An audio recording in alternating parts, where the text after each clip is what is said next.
Hello friend, blessing commerce tutorial में आपका एक बार फिर स्वागत है। आज हम आपके साथ डिस्कस करने जा रहे हैं कॉस्ट ऑफ कैपिटल पार्ट 6 को। लास्ट 5 पार्ट में हमने different kind of cost of capital को कैसे कंप्यूट करते हैं, इसके कौन कौन से मेथड हैं, उनके बारे में डिस्कस किया है। आज ये हमारा कॉस्ट ऑफ कैपिटल का लास्ट पार्ट है, जिसमें हम important theory question from examination point of view discuss करने जा रहे हैं। देखिए, जो हमारा ये चैप्टर है कॉस्ट ऑफ कैपिटल, ये मैं पंजाब यूनिवर्सिटी के लिए बात कर रही हूँ। 6 सेमेस्टर में हमारे पास फाइनेंशियल मैनेजमेंट का पेपर है, जिसके अंडर ये कॉस्ट ऑफ कैपिटल हमारे पास एक चैप्टर है। पंजाब यूनिवर्सिटी चंडीगढ़ में जो ये चैप्टर की कैटेगरीशन है, उसको देखते हुए हम प्रीवियस हमारा जो एक्सपीरियंस है वो ये बोल रहा है कि ये जो चैप्टर है ये 5 मार्क्स प्रैक्टिकल क्वेश्चन के लिए क्या है, इम्पोर्टेंट है। इस चैप्टर में से 80% चांसेस रहते हैं कि 5 मार्क्स का या तो थ्योरी क्वेश्चन डाल दिया जाएगा या फिर आपके पास क्या आ जाने वाला है, 5 मार्क्स में प्रैक्टिकल क्वेश्चन आ जाने वाला है। बात रही हमारे पास 15 मार्क्स के लिए, तो 15 मार्क्स में इसमें से थ्योरी क्वेश्चन भी निकल कर आता है और प्रैक्टिकल क्वेश्चन भी निकल के आता है। तो या तो थ्योरी क्वेश्चन डाला जाएगा एग्जाम में या फिर प्रैक्टिकल क्वेश्चन डाला जाएगा 15 मार्क्स के लिए। तो जो ज्यादातर चांसेस है इस चैप्टर के आने के लिए, वो 5 मार्क्स आपके पास जो शॉर्ट क्वेश्चंस आते हैं उसमें से तो इसका प्रैक्टिकल क्वेश्चन निकल कर ही आता है, और लॉन्ग क्वेश्चन में 80% चांसेस थ्योरी सेट होने के भी हो सकते हैं, तो वो आपके पास थ्योरी का क्वेश्चन आएगा। तो आज का वीडियो जो है वो हमारा इसी टॉपिक पे ही बेस्ड है कि इम्पोर्टेंट थ्योरी क्वेश्चन 5 मार्क्स के लिए कौन से बनकर आते हैं, इम्पोर्टेंट थ्योरी क्वेश्चन 15 मार्क्स के लिए कौन से बनकर आ रहे हैं, और कौन से टाइप के प्रैक्टिकल क्वेश्चन है जो 5 मार्क्स के लिए तैयार किए जाएं, और कौन से काइंड के प्रैक्टिकल क्वेश्चन हैं जो 15 मार्क्स के लिए हम प्रिपेयर करें। ठीक है जी। तो हमने अपने लास्ट वीडियो में भी बात करी थी कि स्मार्ट वर्क जो है आज की डेट में करना बहुत जरूरी है। तो आपको हर एक चैप्टर के बारे में डिटेल्ड नॉलेज होनी चाहिए कि आपके एग्जाम में वो चैप्टर किस बेस पे इम्पॉर्टेंट है, क्या उसका थ्योरेटिकल पार्ट इम्पॉर्टेंट है, क्या उसका प्रैक्टिकल पार्ट इम्पॉर्टेंट है। वो डिसाइड करने के बाद आप अपना कैलिबर देखेंगे कि आपके अकॉर्डिंग क्या है, आपकी कैपेसिटी क्या है, आप में टैलेंट क्या है, क्या आप थ्योरी को अच्छी तरह से अटेम्प्ट करते हैं, क्या आप प्रैक्टिकल को अच्छे तरह से अटेम्प्ट करते हैं। बच्चों, एक बात सोच के जाना कि आपने थ्योरी में जाना है कि आपने प्रैक्टिकल में जाना है, या फिर इसकी रेशो आपने 50-50 रखनी है। जैसे कुछ चैप्टर अपने प्रैक्टिकल के लिए तैयार कर दीजिए, कुछ चैप्टर अपने थ्योरी के लिए तैयार कर लीजिए। कंफ्यूजन आपको बिल्कुल भी नहीं होनी चाहिए। जैसा आप वहां पे क्वेश्चन आ जाएगा वो आपको पता होना चाहिए कि मैंने ये चैप्टर थ्योरी के लिए प्रिपेयर करा है, तो मैं इसके सारा कुछ थ्योरी का प्रिपेयर करके जाऊंगी, और अगर मैंने अपने आप को प्रैक्टिकल के लिए प्रिपेयर करा है तो मैं अपने आप को अच्छी तरह से 4 to 5 टाइम प्रैक्टिकल को रीअटेम्प्ट करके हम प्रैक्टिकल पार्ट जो है अपना प्रिपेयर करके जाएंगे। तो ये वेरी करता है स्टूडेंट टू स्टूडेंट। आप अपनी कैपेसिटी को देखिए, किसी की तरफ मत देखिए। ये 15 नंबर का थ्योरी पार्ट भी होता है और 15 मार्क्स का प्रैक्टिकल पार्ट ही होता है, दोनों सेम ही वेटेज लेके चलते हैं, बट आप अपनी कैलिबर देखेंगे कि आप थ्योरी में मास्टरी है या कि आपकी प्रैक्टिकल में मास्टरी है, ठीक है।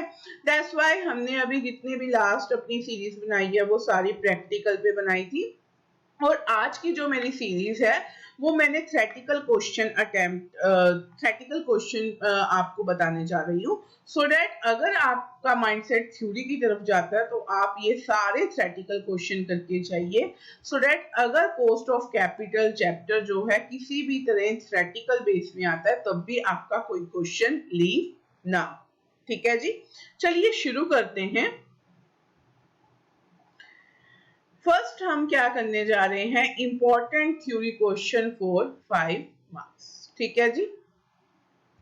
तो इसमें हमारा फर्स्ट जो क्वेश्चन निकल के आता है वो है what is meant by opportunity cost of capital. Opportunity cost of capital क्या होती है जी, ये क्या होती है, जो रिटेन्ड अर्निंग हमने करी है ना, 5th पार्ट में मैंने आपको करवाया रिटेन्ड अर्निंग, उसको बोलते हैं अपॉर्चुनिटी कॉस्ट ऑफ कैपिटल। ये अपॉर्चुनिटी वर्ड क्यों रिटेन्ड अर्निंग को बोला जाता है ये भी मैंने पार्ट 5 में आपको क्लियर करवा दिया है।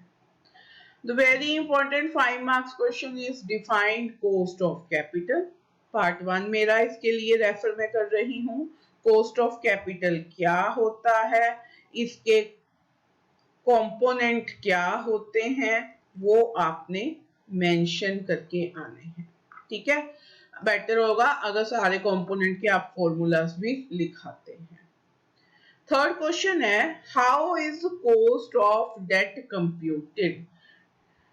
कॉस्ट ऑफ डिबेंचर कैसे कंप्यूट किया जाता है, ये भी हमने अपना बहुत अच्छी तरह आई थिंक सीरीज 2 जो है वो डिबेंचर के ऊपर हमारी बेस्ड है, पार्ट 2 वो करवाया गया है कि इसमें आफ्टर टैक्स कैसे रहता है और बिफोर टैक्स क्या कैलकुलेशन रहती है। आप हमारा पार्ट देखिए, आप उसी को ही अगर लिख के आ जाते हैं वही फॉर्मूलाज को तो काफी ज्यादा आपके जो है अच्छे मार्क्स आने के क्या हैं चांसेस हैं। और प्रेजेंटेशन बहुत ज्यादा मैटर करती है, जब भी आप थ्योरेटिकल क्वेश्चन अटेम्प्ट करते हैं तो उसमें सबसे ज्यादा जो डायग्राम हो गया, आपकी हैंडराइटिंग हो गई, आपकी प्रेजेंटेशन हो गई, वो जो है वो मैटर करती है। तो अभी कुछ टाइम के बाद मैं एक प्रेजेंटेशन पे भी आपके लिए वीडियो बनाने वाली हूँ, जो बच्चे थ्योरी के लिए अपने आप को प्रिपेयर कर रहे हैं उनके लिए वो वीडियो बहुत ही हेल्पफुल होने वाली है। चलिए नेक्स्ट क्वेश्चन देखते हैं। Is debt a cheaper source than equity share capital? If so, why? ये भी एक क्वेश्चन बनकर आता है, क्या डिबेंचर जो है वो इक्विटी शेयर से चीपर सोर्स है, अगर है तो क्यों है। तो जी इसका जो फोर्थ हमारा क्वेश्चन है इसको मैं थोड़ा सा आपको एक्सप्लेन कर देती हूँ। यस, इसका आंसर आने वाला है yes, debt is cheaper than equity. Why? क्योंकि जो डिबेंचर होते हैं उसमें टैक्स क्लोज आ जाती है जी आपके पास, आपको एक टैक्स के भी क्या मिल जाती है, अजम्पशन मिल जाती है कि आपको जो इंटरेस्ट पे करना होता है तो कुछ पार्ट आपका टैक्स में ही चला जाता है। That's why debenture is cheaper then क्या होता है, इक्विटी होता है। चलिए fifth question is how is weightage average cost of capital computed. Weightage average cost of capital को कैसे कंप्यूट किया जाता है, तो इसके लिए आप मेरा part 5 cost of capital part 5 जो है उसको देख लीजिए, काफी कुछ समझ में आ जाएगा इसका फॉर्मूला क्या होता है। और जब भी आप कोई थ्योरेटिकल क्वेश्चन अटेम्प्ट करते हैं, अगर आप उसमें फॉर्मूलाज डालकर आते हैं और अपनी प्रेजेंटेशन पे वर्कआउट करते हैं, थोड़े से फ्लो चार्ट बना देते हैं, तो उसके मार्क्स जो हैं बहुत अच्छे मिलते हैं। इमेजिनरी फिगर्स लीजिए, 100 ले लीजिए, सो दैट आपकी कैलकुलेशन जो है वो इजी जाने लग जाती होती हैं। तो ऐसे कुछ इमेजिनरी फिगर्स लेके आप अपने पॉइंट को लर्न करने की, क्रैम करने की कोई जरूरत नहीं है। आप अपने माइंड में सेट कर दीजिए कि how the weightage average cost of capital is computed, और अपनी लैंग्वेज में वहां पे लिख के आइए, इमेजिनरी फिगर से लिख के आइए, तो आपको मार्क्स लेने से कोई भी नहीं रोक सकता। ठीक है जी, ये मेरे 5 मार्क्स के लिए क्या थे, ये क्वेश्चन है हमारे पास। और अब हम बात करेंगे 15 मार्क्स के क्वेश्चन के लिए। तो आपको पता ही होगा कि अभी आप 6 सेमेस्टर में हो गए हैं, तो आपको पता होगा कि आप जो गाइडलाइंस हैं उसके अकॉर्डिंग 50% जो क्वेश्चन पेपर है वो प्रैक्टिकल आता है, सेट होता है, और हमें 50% क्या आता है, थ्योरी आता है। तो it wholly solely the willingness of the student के वो थ्योरी पार्ट तैयार करें या फिर वो प्रैक्टिकल पार्ट करे, और करके हमें चॉइस दी जाती है, या प्रैक्टिकल करिए या थ्योरी करिए। तो ये हमारी पूरी डिस्क्रिप्शन होती है कि मेरे को अपने आप को प्रैक्टिकल पे लेके जाना है या मेरे को थ्योरी पे लेके जाना है। ठीक है, तो 15 मार्क्स के लिए कौन कौन से क्वेश्चन जो है वो सेट हो सकते हैं वो हम देखते हैं। Explain the significance, importance, relevance of the cost of capital in financial decision making। इसका क्या सिग्निफिकेंस है, या ये लिखा आएगा, या सिग्निफिकेंस को इंपॉर्टेंस वर्ड दिया जाएगा, या फिर वर्ड क्या दिया जाएगा, रेलेवेंस। मैंने तीनों ही वर्ड जो है यहाँ मेंशन कर दिए ताकि आपको कंफ्यूजन ना हो। कुछ भी आपको वहां पे या explain the significance of cost of capital बोला जा सकता है, या बोला जा सकता है explain the importance of cost of capital, या बोला जा सकता है explain the relevance of the cost of capital in financial decision making. तो कोई भी बात की जा सकती है, उसमें कोई भी गलत वो नहीं होता है। तो वो तो घुमा के ही एग्जामिनर ने बात करनी होती है, तो वो कुछ भी डाल सकता है। इन सब का जो क्वेश्चन का आंसर आने वाला है वो आपके पास क्या आएगा, importance of cost of capital. ठीक है जी। सेकेंड इंपॉर्टेंट क्वेश्चन है, examine critically the different method approaches for computing the cost of equity। Cost of equity को कैलकुलेट करने के लिए कितने मेथड हैं। Discuss the merit and demerit of each, सभी की मेरिट और डीमेरिट बताइए। ठीक है, ये भी हमने पार्ट 4 में अपना कंप्लीट कर रखा है। मेथड तो कॉस्ट ऑफ इक्विटी के कर रखे हैं हमने, मेरिट और डीमेरिट नहीं करी है, वो आपकी बुक में दी हुई है, आप उसमें से देख सकते हैं कि इसके हर एक मेथड की मेरिट क्या है और डीमेरिट क्या है। ये भी 15 नंबर में आपके प्रीवियस एग्जाम में आ चुका है क्वेश्चन। नेक्स्ट 15 मार्क्स के लिए ये एक ही क्वेश्चन है बच्चा, ये बहुत बारी रिपीट हो चुका है हमारे प्रीवियस क्वेश्चंस पेपर्स में। कौन सा है, what is retain, sorry, how is retained earning computed. Retained earning को कैसे कंप्यूट किया जा सकता है, और retained earning are free of cost, explain, या फिर आएगा are retained earning less expensive than the new issue of ordinary share, give your views। अब देखिए how is retained earning computed, अब ये डिपेंड करता है वहां एग्जामिनर इसको 5 के लिए सेट करता है या 15 मार्क्स के लिए सेट करता है।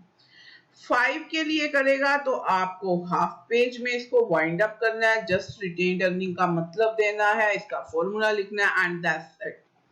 अगर वो आ जाता है 15 नंबर के लिए तो यही क्वेश्चन को स्टार्ट तो आप इसकी इंट्रो से ही करोगे, मीनिंग से करोगे, फिर फॉर्मूला लोगे, फिर इमेजिनरी फिगर लेके उस फॉर्मूले को सॉल्व कराना, और फिर उसके बाद ये वाले क्वेश्चन का आंसर दे आना कि रिटेन्ड अर्निंग जो होती है वो लेस एक्सपेंसिव होती है than new issue of ordinary share.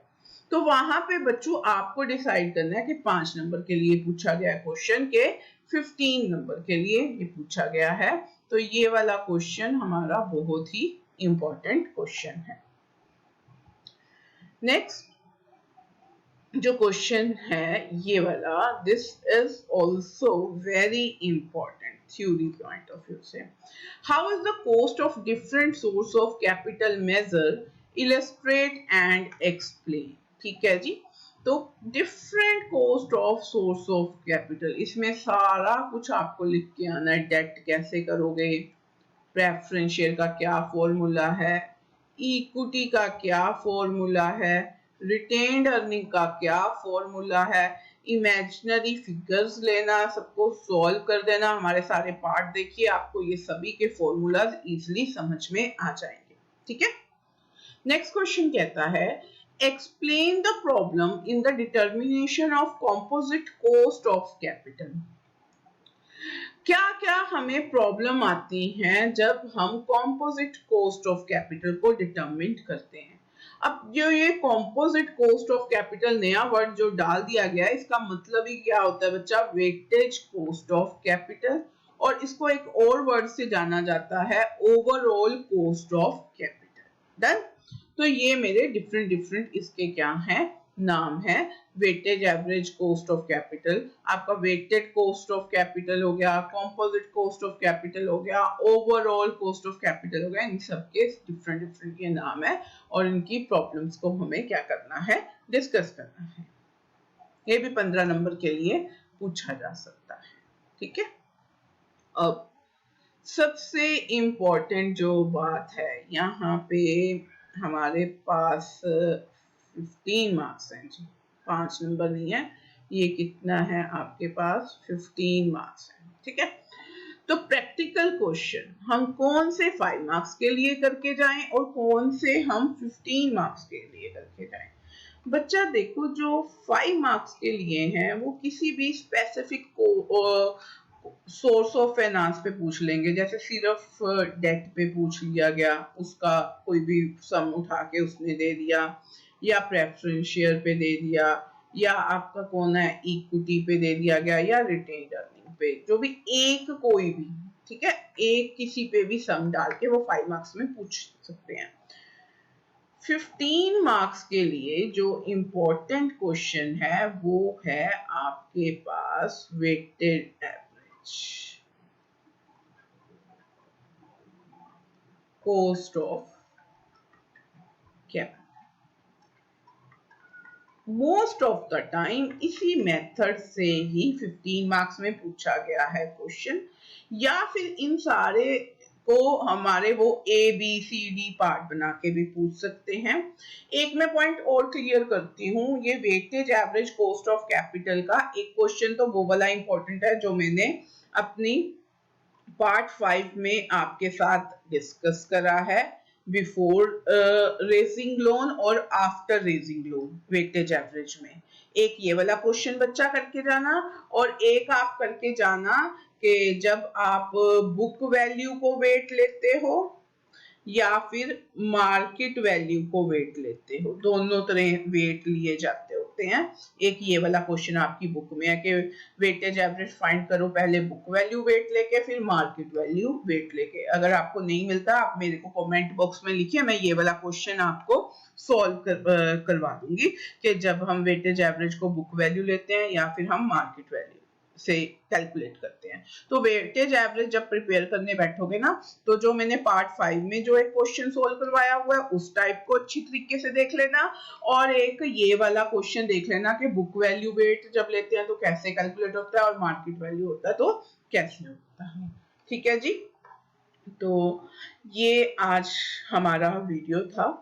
Hope करते हैं आपको पसंद आया होगा। हमने अपनी तरफ से मैक्सिमम ट्राई करा है कि सारे क्वेश्चन मैं कवर कर लूं। जब भी आप ये कॉस्ट ऑफ कैपिटल वाला चैप्टर करिए तो प्रैक्टिकल जितनी भी 5 सीरीज गई हैं वो आप तैयारी करिए, अलोंग विद दैट ये थ्योरी पार्ट भी आप करके जाइए, तो आपको अच्छे मार्क्स लेने से कोई भी नहीं रोक सकता। अगर आपको हमारा वीडियो पसंद आया हो तो लाइक और शेयर करना मत भूलिए, और हमारे चैनल को अगर सब्सक्राइब नहीं करा है तो प्लीज सब्सक्राइब भी कर लीजिए। Thank you. Have a nice day.